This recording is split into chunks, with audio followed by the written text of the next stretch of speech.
Sit lean, beloved seeker. Let the weight of the world fall from your shoulders right now, just for a moment. Let your hands rest open, your jaw unclench, and your breath return to its own natural rhythm. You do not have to earn this peace. You do not have to explain yourself to arrive here. This space, this moment, this silence between words, it has always been waiting for you. And what we are about to explore together is not a set of ideas to memorize or techniques to master. What we are about to enter is a way of seeing. A way of perceiving life that the enlightened mind has cultivated across centuries, across monastery walls, across mountain forests where monks sat in complete stillness while the rest of the world kept spinning in its frantic circles.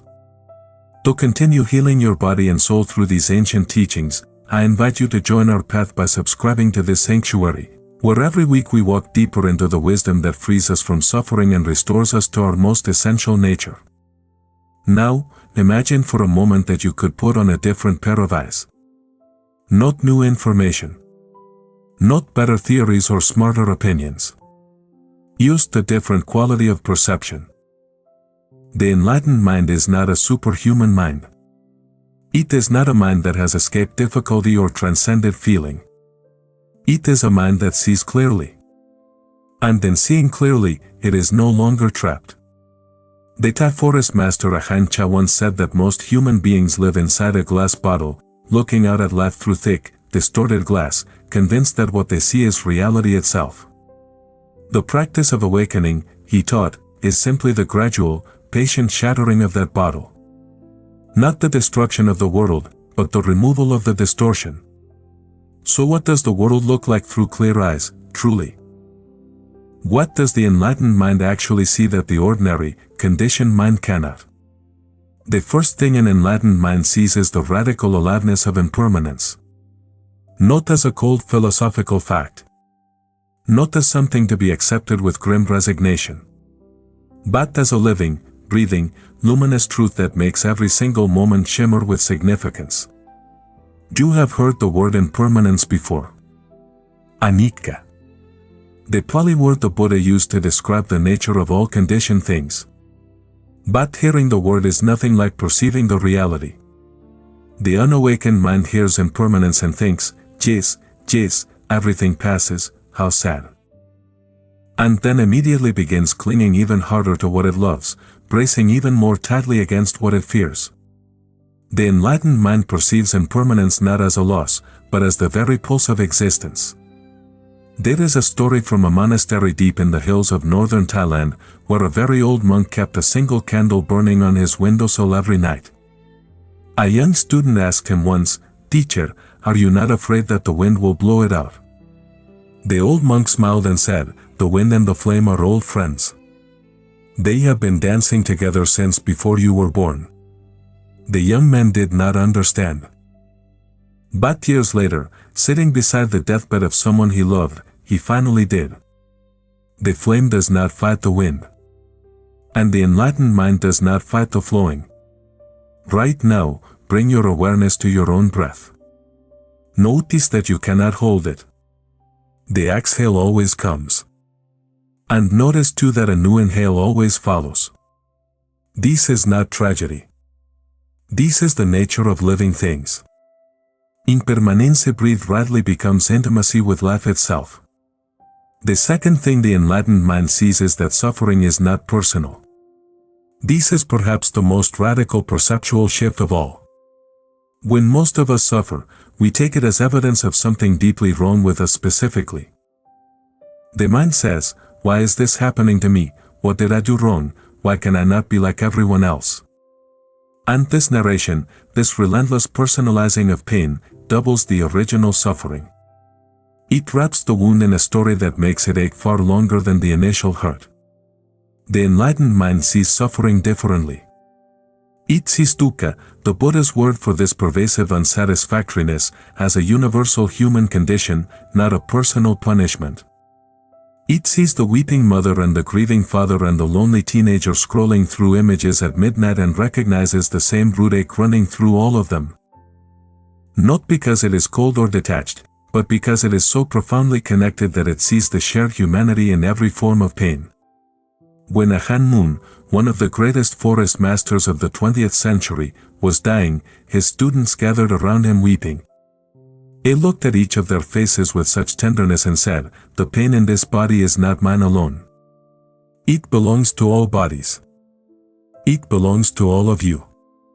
His students wept harder, but something in them also relaxed. The suffering became bearable because it became shared. And when suffering is no longer just yours, when it is recognized as part of the vast human experience, the weight of it shifts. You can carry it. And sometimes, remarkably, you can let it go. The third insight the enlightened mind perceives is the constructed nature of the self. Now this one tends to make modern people a bit uneasy, and that is completely understandable.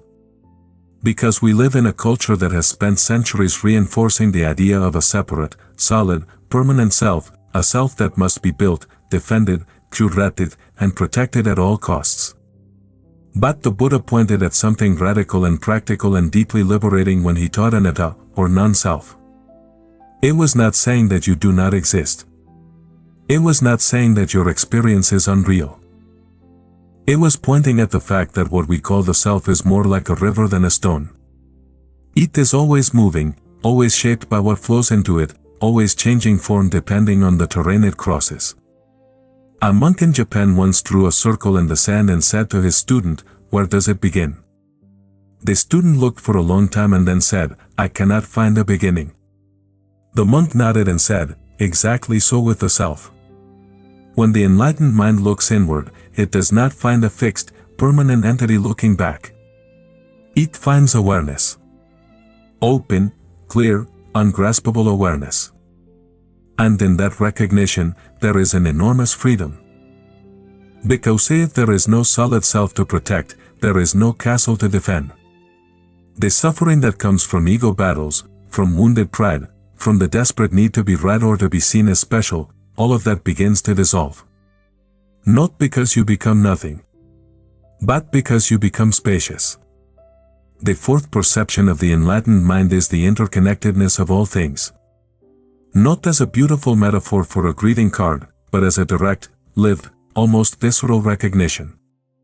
The word the Vietnamese master Thich Nhat Hanh uses is interbeing. He says that if you look deeply into a flower, you can see the cloud inside it, and the rain, and the soil, and the sun, and the farmer who planted the seed. Nothing exists in isolation. Everything is co-arising in a vast, intricate web of causes and conditions. When the enlightened mind walks through a city, it does not see strangers. It sees an endless web of interdependent lives, each one shaped by histories it did not choose, each one doing the best it can within the conditions it has inherited. This perception naturally gives rise to compassion. Not the effortful kind, not the kind that requires you to remind yourself to be kind, but the spontaneous, overflowing kind that comes when separation dissolves. Take a breath right now and feel the air entering your lungs. That air has been breathed by ancient forests, by whales surfacing in the deep ocean, by every human being who has ever lived on this earth. You are never alone. You have never been separate. The enlightened mind simply sees what was always true.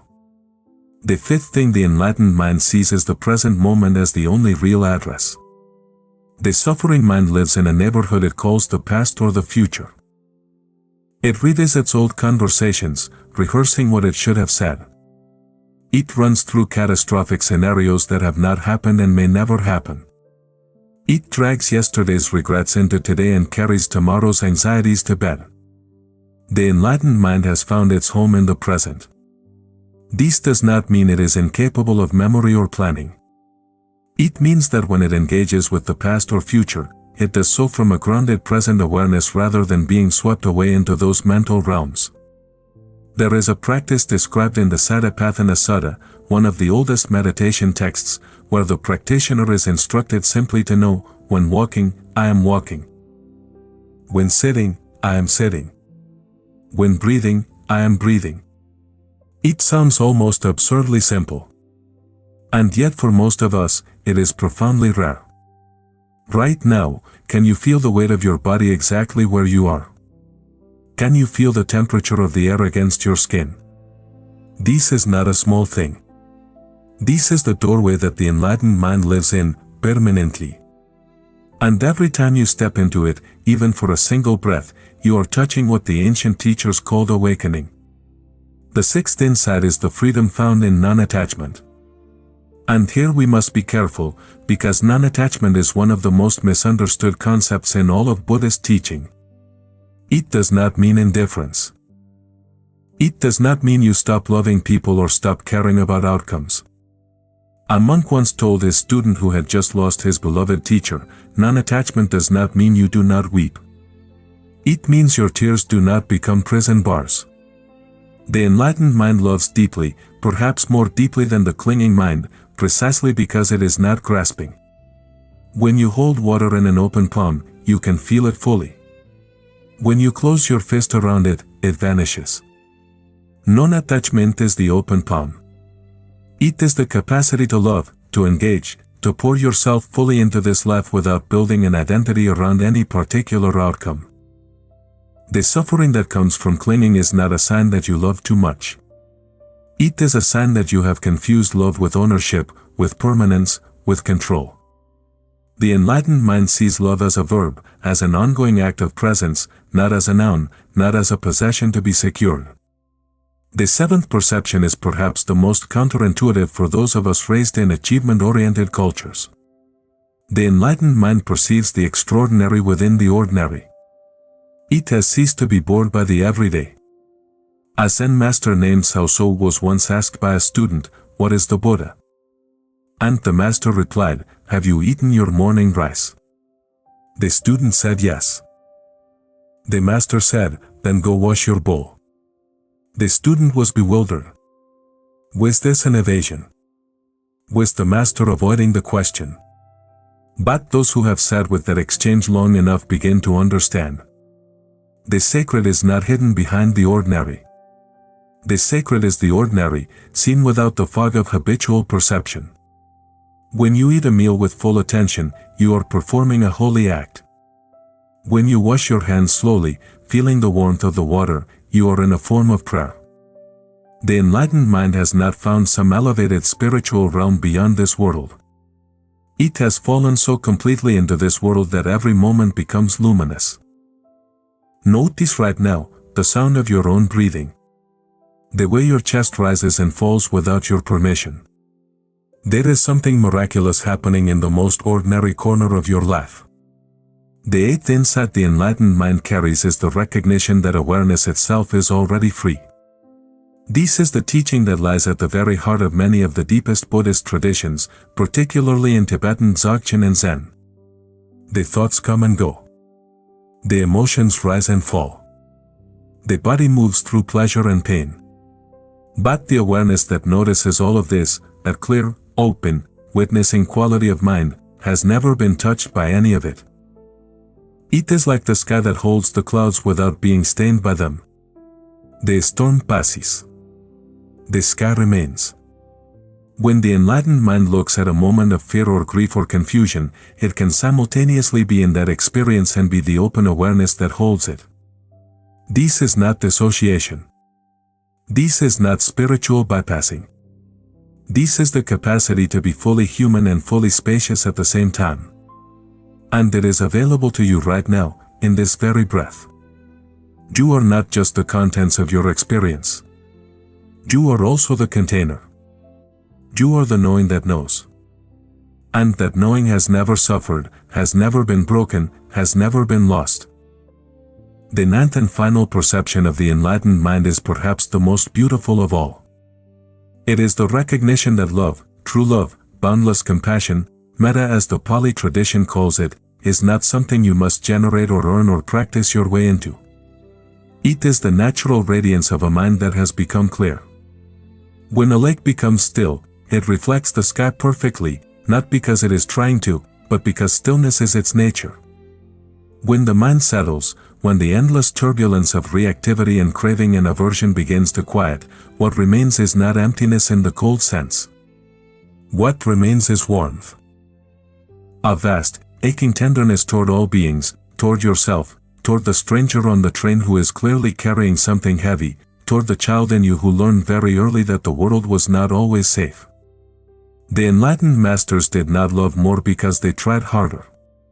They loved more because they stopped interrupting love with their stories about who deserved it and who did not. They stopped rationing it. And what poured through them was not their own love. It was something older and larger, moving through them like wine through an open window. So what does the enlightened mind actually see? It sees impermanence not as loss but as aliveness. It sees suffering not as punishment but as the shared inheritance of all living things. It sees the self not as a fortress to defend but as a river to trust. It sees the web of interbeing that makes loneliness ultimately impossible. It sees the present moment as the only true ground. It sees love not as a transaction but as the very nature of awareness unclouded. It sees the ordinary as the sacred in disguise. It sees that awareness itself has always been free. And it sees that the heart, the deep heart, the one that was never broken even when it felt like it was, is always already open. You do not have to travel to a monastery to begin seeing this way. You do not have to leave your life or your family or your ordinary Tuesday morning. The path begins here. In the quality of your next breath. In the way you hold your next difficulty. In the small, daily, courageous choice to turn toward your own experience with the same tenderness you would offer someone you love deeply. The enlightened mind is not elsewhere. It is not reserved for monks on mountaintops or sages in scriptures. It is the mind that you were born with, before the world taught you to doubt it. And every step you take toward honesty, toward presence, toward compassion, is a step toward remembering what you always already are. Walk gently, beloved. The path is the walking itself.